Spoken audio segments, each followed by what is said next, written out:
వీకోట బోయ చిన్నగనపల్లి పరిసరాల్లో పంట పొలాలపై ఏనుగులు స్వైర విహారం చేశాయి.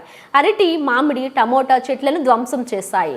పలమనేరు నియోజకవర్గం వీకోట మండలం బోయ చిన్నగనపల్లి పరిసరాల్లో దాదాపు 10 ఏనుగులు నాయకనేరి అటవీ ప్రాంతంలోని గోబిదోని కుంట అడవి నుండి బోయ చిన్నపల్లి గ్రామ సమీపంలోని పంట పొలంలోకి ప్రవేశించి పంట పొలాలను తీవ్రంగా నష్టపరిచాయి. అడవిని ఆనుకుని ఉండే హనుమంతగౌడు, మురళి అనే రైతులకు చెందిన మామిడి చెట్లను విరిచేశాయి.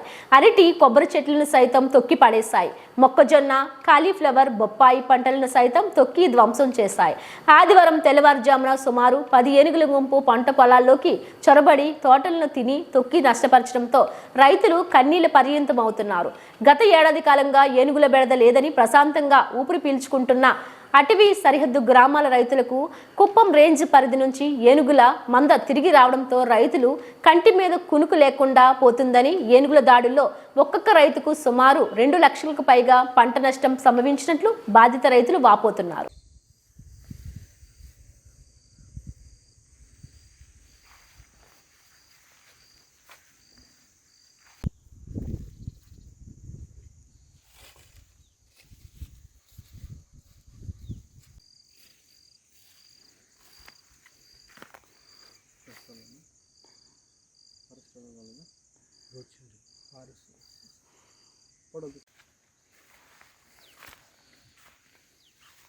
ఈ మోట్లతో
వేల్పల్లి రాత్రి ఏనుగులు వచ్చి చెరుకు తోట ధ్వంసం చేసినాయి. 1 లక్ష రూపాయలు దాకా నష్టమైనది. 2 గంటల మధ్య వచ్చి ధ్వంసం చేసినాయి. తాగిపోయారు, అంతా తొక్కేసినాయి. మమ్మల్ని జగన్మోహన్ రెడ్డి గారు ఆదుకోవాలని కోరుకుంటున్నాము. రాత్రిలో వచ్చి ఏనుగులు పంటనంతా తొక్కి తిని నాశనం పట్టించేసినాయి.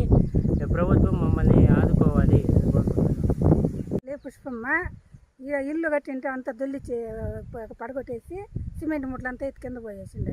ఏది ఏనుగులు ఏనుగులు ఎన్ని గంటలకు వచ్చినాయమ్మా? రాత్రుల్లో ఎప్పుడో వచ్చినాయి సార్. సరేమ్మా. ఇల్లంతా దొబ్బేయండి, సిమెంట్ ముట్లంతా ఎత్తి కిందకి వేసి కింద పోసేసి. పేరు మనోహర్. నిన్న సాయంత్రం 5:30 కాడ ఏనుగులు ఫారెస్ట్ అధికారులు ఇచ్చేసినారు. ఈ పక్క ఏనుగులు వచ్చినాయి. అక్కడి నుండి వచ్చి మొత్తం పోళ్ళు పంటలంతా ధ్వంసం చేసినాయి. ఫారెస్ట్ అధికారులు పట్టించుకోవటం లేదు. అట్లా పట్టించుకోవాలంటే సీఎం జగన్మోహన్ రెడ్డి గారికి వినతి పత్రం పంపించాల్సి వస్తుంది.